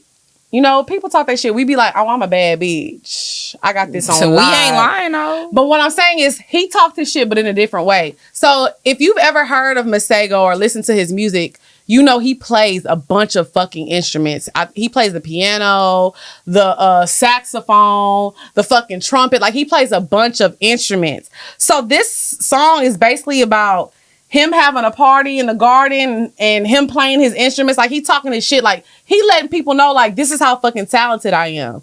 This is what I do. And I really feel like, honestly, listening to the whole song, the arrangement was amazing. I feel like he really played all the instruments playing in this song. I really do. I could be wrong because I don't know if he played the drums or not, but he probably do. He does. He played everything. He's so musically inclined. People like that are so intelligent, by the way. I know he's smart as hell. He got has a high ass IQ. Yeah, so so the song is it's an amazing track. Like I feel like it's one of those songs, honestly, if you even just take the lyrics out, you can just literally listen to the track and listen to the music. So that's my bop of the week, Masego, Garden Party. It's a hit. If you want some vibes, like chill shit. So my bop of the week is gonna be the song with Nicki Minaj and Jessie Nelson. I really like that song. I think it's cute. It's a little remix to the Diddy song, Bad Boys for Life. I like it. I think it's cute. Clearly you ain't feeling it, but I like it. Unfortunately, I'm no longer a Barb, so I have nothing to say. Why? We'll talk about it on Patreon. Make sure you subscribe. We're gonna talk about it on Patreon. Okay. And then I also want to shout out this other song from my friend Megan. I like that little song too. Shout out to Megan. Megan from Bad Girls Club. Hold on, y'all don't remember. I can't remember the name of the song.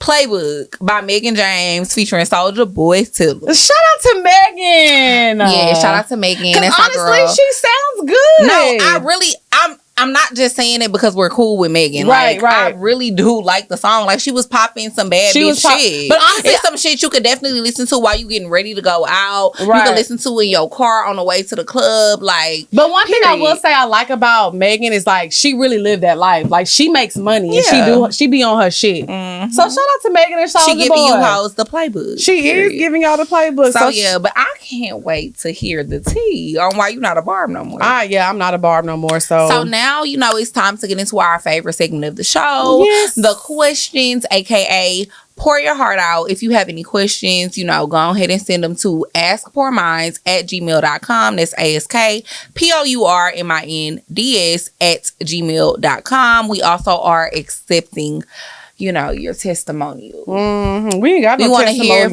we ain't got none yet. We done ruined a lot of lives. Damn. Because y'all ain't gave us no good reviews yet. So we gonna go ahead and get into the questions. I will read question number 1. Okay. Hey y'all, I have been fucking with this NFL player for a while and the chemistry is crazy. I've never liked the guy as much as I like him. We get along so well, I can't even fake the chemistry. It's not even for the money at this point, although that bonus is helping. He even feels the same about me. He said he gotta start talking to me less because I might actually have a hold on him, sis. I can feel myself getting closer to the little wag lifestyle or whatever, but how do you actually bag a BDB? Like, what is the final trick or step that I'm missing? How do I stamp this nigga and live in his mind rent free? Help us sis out. Now, sis, I got a lot. We ain't married, so. But I also have to say this with NFL players, because y'all know I had me football, babe. Can you hand me the wine? It's nothing in there. You poured the whole bottle. I did. Yo, bad. Oh my goodness. But I will say this: dealing with athletes. I'm not saying that he doesn't feel this way about you because I don't know y'all personally, but sometimes you got to take what they say as surface level now, and you got to just be careful because I feel like at the end of the day, it's not no final trick. It's not a step that you're missing. Because if a man wants you, he's gonna let it be known. Like, I want you. I don't want you fucking with nobody else. Because I'm not gonna lie. When I was dealing with my first BDB, my basketball bae that we were talking about earlier, literally, I was in college. He asked me to move to LA. He wanted me to do this. He wanted me to do that. I wasn't willing to give up my degree and going for my dreams and what I wanted to do.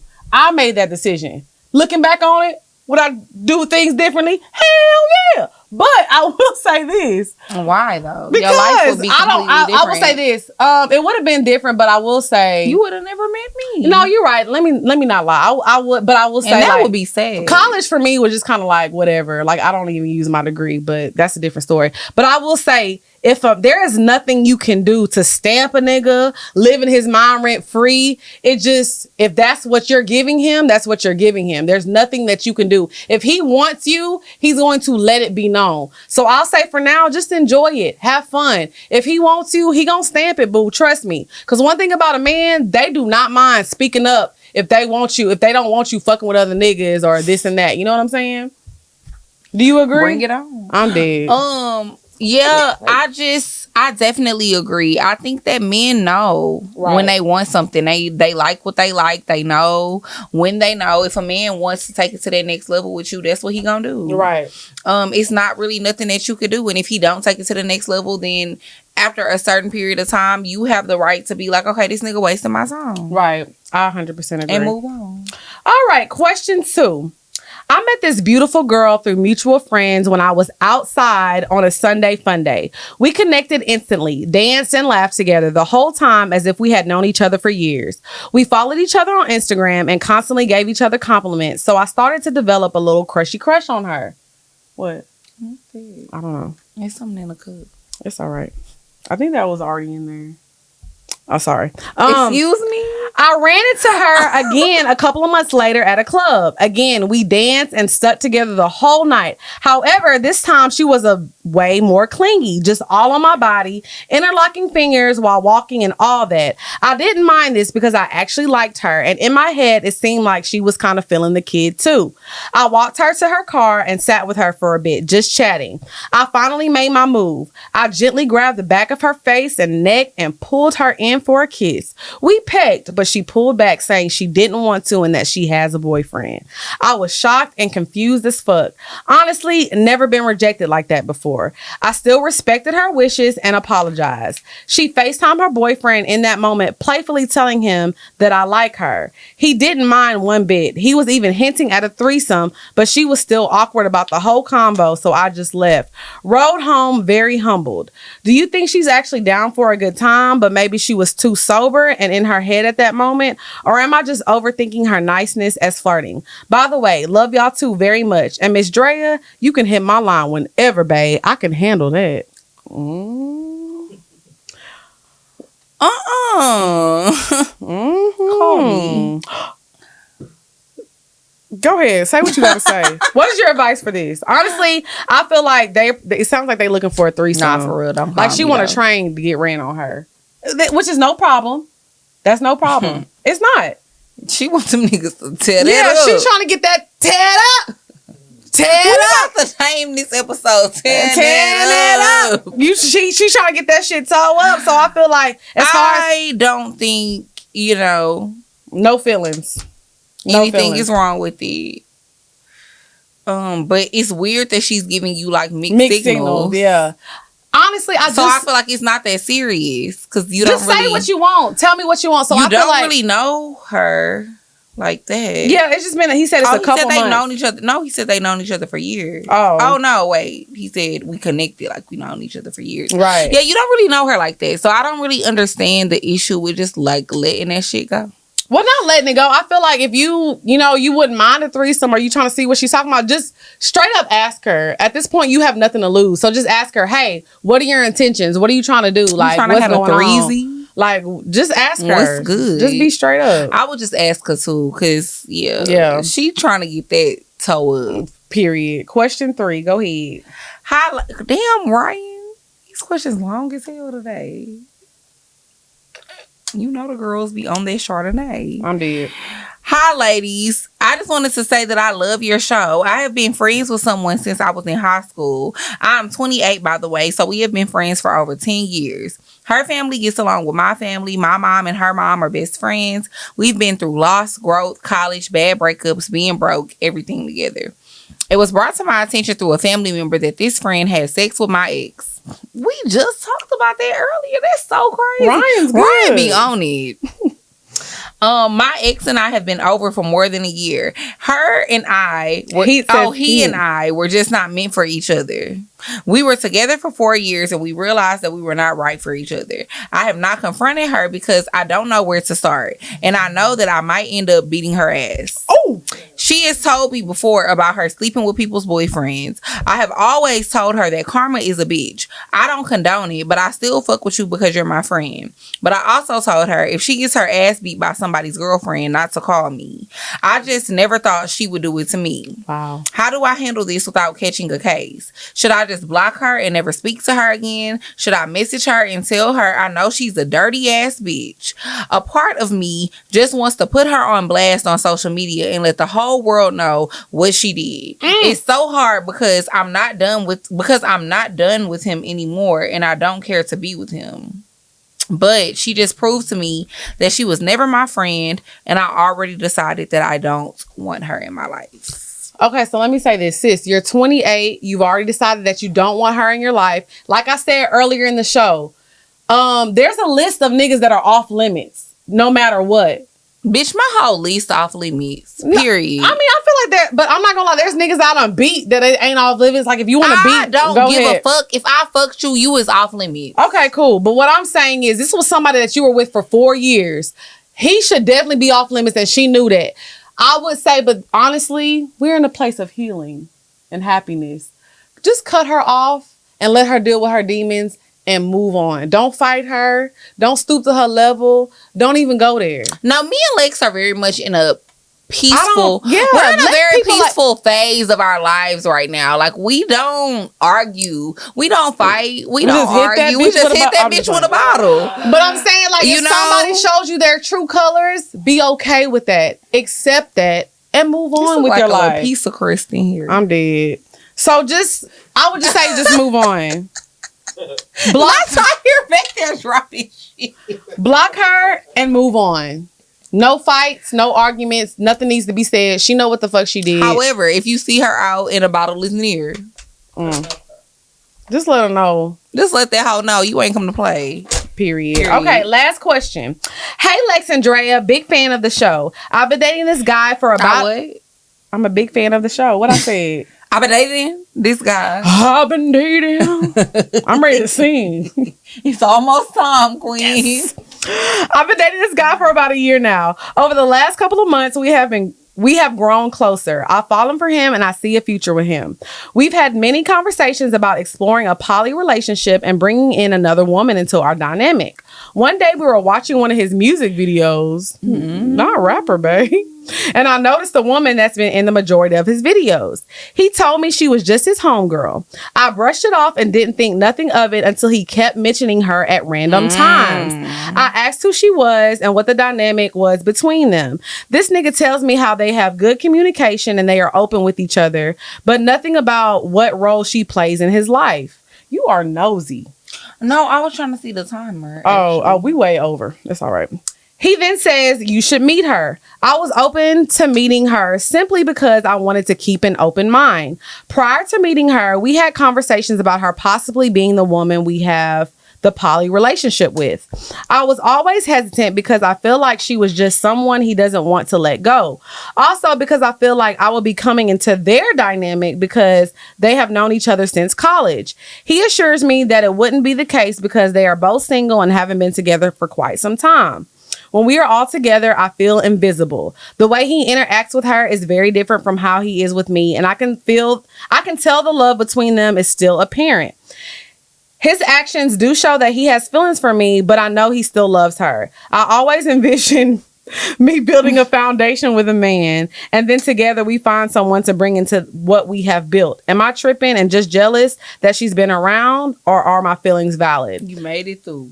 Girl, I was stuttering and struggling and spitting. Lord. I had to give you some reassurance. Thank you, Queen. Of course. You were supposed to say, keep going. Keep going, Queen. So I will say this. Your feelings are never invalid. I don't care what's going on. I don't care if your fucking boyfriend slapped your butt too hard and you mad about it. Your feelings are never invalid about anything. Mm-hmm. So let's just say that first of all, the way you feel is the way you feel and you're okay for feeling that way. Mm-hmm. So yeah, I feel like that's, if you feel invisible when all three of y'all are together, that's not what you want. You wanted somebody that y'all are together and you're bringing in an extra person. Now you're feeling like the extra person. So I feel like you need to sit down and have a conversation. Y'all need to have a real ass conversation. Communication. People rules the nation. But yes, it really does. But people fuck up so much shit by just not talking and be honest. And tell people what you want and what you're looking for. And if you're not happy, move around. Nobody can make you happy but yourself. I agree with that. I just think you should never stay in a situation where you are not okay with what's going on. Obviously, they have some feelings for each other. And maybe that needs to be resolved before you move forward in that situation. So I think maybe you need to give him some time to figure out who he really want to be with. Do you really want to be with me? Or do you really want to be with this bitch? Right. And I think you need to explain to him that your idea was that me and you were together and we're bringing somebody else in. But you're making me feel like... But it seems as if you have somewhat equal feelings for me and her. Right. And I'm not okay with going into a poly situation where it's like that. Right. You wanted somebody to be like... You wanted her to be like... our extra person. Like the mac and cheese. You supposed to be tearing me up. The mac and cheese is... No, she the turkey leg. Who? The girl writing the letter, she's supposed to be the turkey leg. The other girl, she's supposed to be the mac and cheese. Well, anyway, he's supposed to be tearing you up, not her. And he tearing that up. You know what I'm saying? I wouldn't like that neither. But I don't know. I couldn't be in a poly situation. Me neither. God bless you. I feel like when I was younger, I could though. That's because you're horny. Mm-mm. It's not because I'm horny. I just feel like when I was younger, I really liked bitches. All right. So, girl, just have a conversation with your man. We are not about to talk about Dre eating pussy right now. I only did a few Okay, all right. So you ready? You ready for the song? We doing Mariah. Yes, we are. Me and Mariah. Let me send it to you. Like babies and pacifiers. That's what he said. You need to calm down. Let me cut you off. You are I'm cut not off. even drinking that because it's pizza crust in it. Pizza good. I don't want no crust in my wine. Hey, kill two birds with one stone, bitch. You ready? Yes, but you know. You want me to start? Or you gonna start? Okay, I'll start. You gotta. Okay. No. You gotta go like this. Oh, you doing that part? Sweet love. Yeah. I didn't mean it when I said I needed love you so. I should have held on tight. I never should have let you go. I didn't know nothing. I was stupid. I was foolish. I was lying to myself. Sing that shit. I could not fathom I would ever be without your love. Never imagined I'd be sitting here beside myself. Cause I didn't know you and I didn't know me. But if I knew everything, I never felt. Sing. The feeling that I'm feeling now that you gotta try to hit the high notes. I can't. The feeling that I'm feeling now that I don't hear your voice. And took your lips to kiss your lips cause I don't have a choice. But my shit had moved. I'm right here. Cause baby, when you left I lost a part of me. It's still so hard to believe. Come back baby please cause we belong together. How am I gonna leave knowing times get rough? Who's gonna talk to me on the phone till the sun comes up? Who's gonna take your place? It ain't nobody better. Oh baby, we belong together. Oh, wait. Can I get my bus? My bad. I can't sleep at night when you are on my mind. Bobby Womack's on the radio singing to me. If you think you're lonely now. Wait a minute, this is too deep. I gotta change the station, so I turn it down, try to get your break, and then I hear baby face. I only think of you, and it's breaking my heart. Try to keep it together. But I'm falling apart. I'm feeling all out of my element, throwing things, trying to figure out where the hell I went wrong. The plane reflected into something even half of what I'm feeling inside. I need you back in my life. Baby, when you left, I lost a part of me. You ain't holding your ear. I don't like that. To believe. Come back, baby. I'ma start singing on your ass if I hold my ear. Go ahead. Who's gonna lean on when times get rough? Who's gonna talk to me on the phone to the song? Yeah. Who's gonna take your place, baby? Nobody bet. Oh, baby, baby, we belong together, baby. When you left, I lost a part of me. It's still so hard to believe. Come back, baby, please, 'cause We belong together.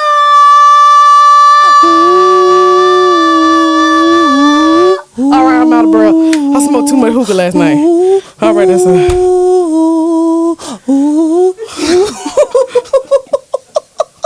Do you think we did Mariah justice? That was a little rough. All right, no. Thank y'all so much for tuning in.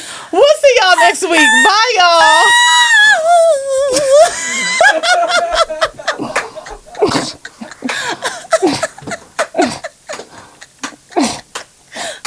it was worth a try. Oh my God. I done gave you too much leeway with this singing segment. I need to take the reins back. You done got too. You can't, because I be killing your ass. You took shit I too be far. coming with that You done fire took shit- every week, and now you should. You done took shit too far. You are not the queen. I let you lead today. This is. Mariah did that. She did. Me and Mariah. ODB, damn RIP ODB. That nigga died. Bitch, he been died. Oh. He died before you was legal.